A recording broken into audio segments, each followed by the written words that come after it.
interativa. Temos a tabela aqui do mês em toneladas: janeiro 2.356,98, fevereiro 2.476,23, março 2.898,15, abril 3.298,73, maio 3.465,24 e junho 3.575,98. A resposta correta é o item B. Março teve uma variação de 17,04%. Vamos à solução, à resolução. Para se calcular a taxa de variação, no caso aqui mensal de cada valor estabelecido na tabela, temos sempre que comparar os valores de um mês para com seu anterior. Então vamos pegar como exemplo aqui o cálculo de março, onde de fato é a resposta. Então pegamos o valor de 2.898,15 e dividimos pelo anterior, 2.476,23, subtraímos de 1. Por quê? Porque a taxa de variação é solicitada este procedimento, e multiplicamos por 100, que daria os 17,04, ok? Vamos trabalhar agora números índices compostos. Ele divide-se em número índice simples, que nada mais é do que relacionado a um produto, ou número índices compostos a um grupo de produtos. Qual é a desvantagem do índice simples? É o fato da não existência de diferentes pesos para cada um dos componentes. Então, o importante, o interessante é trabalhar com índices ponderados. Quais são eles? Dois índices de extrema importância: o índice de Laspeyres e o índice de Pasch. Vamos detalhar alguns aspectos referentes a esses dois. Primeiro, vamos direto à questão do índice de Laspeyres. A ponderação é com base na quantidade do ano base, o ano mais antigo. E em relação ao índice de Pasch, a ponderação é em função da quantidade do ano atual, ok? Essa é a diferença entre um e outro. O Laspeyres, ele é um método, então, do ano base. Ele exagera na alta. E o Pasch é do ano determinado, ou seja, o ano atual. Ele exagera na baixa. Vamos explicar isso partindo de um exemplo na prática. Tabela abaixo aqui, ele apresenta os índices agregativos de Laspeyres relacionado a preço no ano de 2015. Então temos aqui produtos em 3 categorias, A, B e C, quantidade 2014, quantidade 2015, preço 2014 e preço 2015. Notamos aqui que o índice de Laspeyres, ano base, ano atual. Então temos que, no numerador, totalizar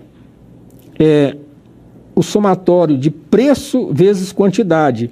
Lembrando que no índice de Laspeyres, a base é o ano base, ou ano mais antigo. Então notamos que no numerador temos que ir em busca do somatório do ano atual com o ano base. Então seria 2015 preço e 2014 quantidade. Então é esse valor aqui que vai no numerador. E no denominador é o preço vezes a quantidade do mesmo período, que nos dá 134,71. Significa o quê? Que os preços dos 3 produtos aumentaram em 34,71 em 2015, comparativamente a 2014. Índice de Pasch. A mesma lógica, porém, temos aqui a ponderação com a quantidade no período atual, 2015. Procedendo da mesma forma em relação ao slide anterior, temos o cálculo para o numerador e denominador, em função da tabela aqui, e verificamos que o índice agregado de Pasch dá 137,16%, que nada mais é um aumento de 37,16%. Uma característica importante a ser analisada do índice de Pasch e Laspers, a relação entre eles. Então vamos atenção em relação a esse aspecto. Se a correlação entre preço e quantidade for positiva,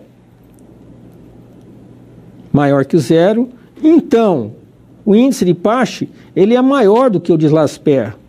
Agora, se a correlação entre o preço e a quantidade for negativa entre eles, o de Laspers, o índice de Laspers, acaba sendo maior que o de Pasch, ok?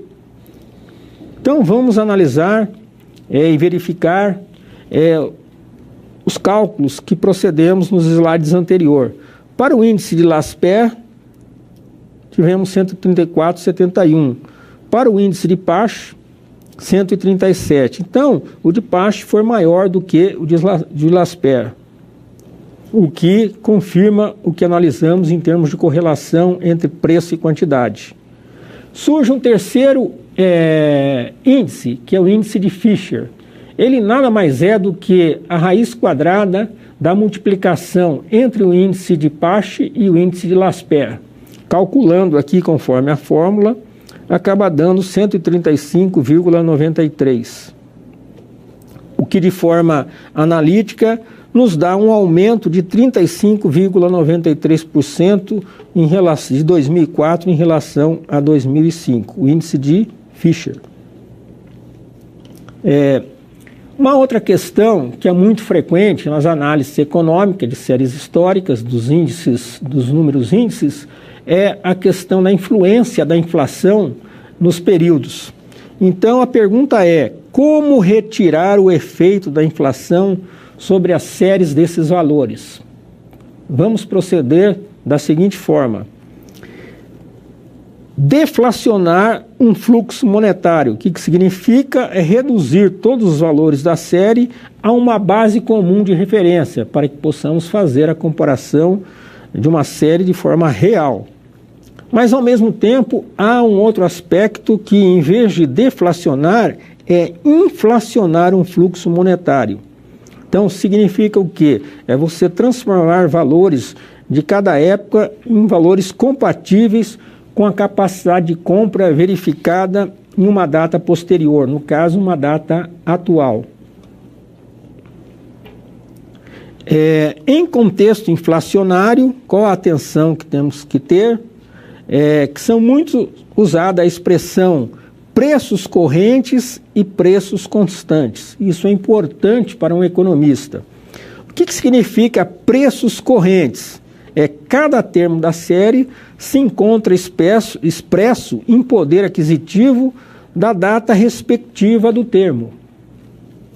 Preços constantes significa que todos os termos da série são expressos em poder aquisitivo em uma única data. Aí lembramos a questão daquela data base em que temos que posicionar as séries, ok?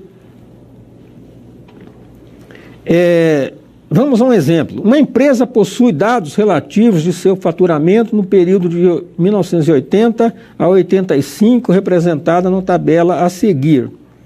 Dado o índice geral de preços nesse período, então temos aqui o faturamento de 80 a 85 e logo abaixo o índice geral de preços com base no ano 80. Então a base significa disponibilizar a posição do índice como sendo 100. E os demais anos estão expressos aqui na tabela. A ideia é como trazer isso a preços constantes. Temos aqui o ano, na primeira coluna. Na segunda coluna, o inverso do índice. Esse resultado nada mais é do que a taxa de desvalorização da moeda. Pegamos esse valor, multiplicamos pelo valor corrente. Vai se multiplicando cada um deles e chegamos aos valores constantes. O que significa isso? valores numa mesma base. E a base que está sendo definida é o ano de 80. Agora, esses valores em vermelhos, podemos fazer a comparação, porque são valores reais. Então, valores deflacionados que têm como referência a base do ano de 80. Vamos à questão interativa. Uma empresa possui os dados relativos a seu faturamento no período de 2010 a 2015, apresentados na tabela a seguir. Dado o índice geral de preço desse período, determinar o pior faturamento real em termos constantes de 2015 e o ano em que ocorreu. Temos a tabela aqui, no período de 2010 a 2015, o faturamento em milhões, valores correntes com 60 para 2010, 120 para 2011, 145 para 2012, 138 para 2013, 212 para 2014 e 335 para 2015. Na linha abaixo temos o índice geral de preços com base em 2010. Então percebe-se que o ano de 2010 tem como valor o índice 100. Os demais, para 2011, 137, 2012, 208, 2013, 362, 2014, 691, 2015, 1085. Item A, 335, o ano de 2015. Item B, 208, o ano de 2012. Item C, 307, o ano de 2014. Item D, 318, o ano de 2014. Item E, 333, o ano de 2014. Já voltamos com a resposta correta.